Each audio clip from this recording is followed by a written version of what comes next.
Hi everybody, it's Rebecca Marie. I'm so excited for y'all to hear my debut album coming out on May 31st. It is self-titled. My name is Rebecca Marie and the slogan is Feel to Heal. So I wanted to take a little time and tell you a little bit more about the reason why I'm doing this album. It involves me going into my story a little bit, so I thought I'd break that up into a 3-part series, just tell you a little bit more about myself. So I'm a thyroid cancer survivor and I'm coming up out of 4 out of 5 years clear. So far so good. Definitely really grateful to still be here and still be able to sing because I've met some others who are not so fortunate. Let's get into the first part of the story. During the pandemic, I was working as a music therapist. I'm still a music therapist. You needed a COVID test to be able to visit any patients. I work in hospice with the elderly, and I got matched with a doctor at the time. Luckily, I didn't have COVID, and I just went for my physical to see her afterward. During that physical, she noticed something right away. She noticed a large growth in my throat and sent me for an ultrasound that same day.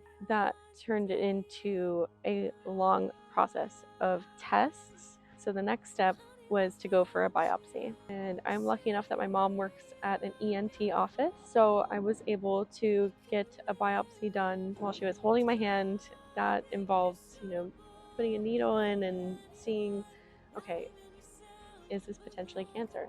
The results came back and it was 50% chance. They also did blood work and I got recommended to see an endocrinologist, which is a thyroid specialist. With that blood work, they found that my thyroid antibodies were through the roof, which means that they then diagnosed me with Hashimoto's, which is an autoimmune thyroid disease. So knowing that, they were most likely going to put me on medication anyway. And then with it being 50% chance of cancer, they did recommend surgery. However, surgeries were not happening yet because of COVID times. So when surgery started up again in August, September, they matched me with someone who had paralyzed somebody's vocal cords before.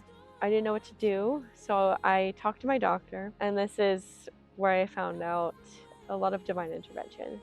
Turns out she specialized in thyroid in the Philippines, so luckily she had the phone number of the doctor who did her daughter's surgery and texted him to do a favor for me. He ended up saying yes.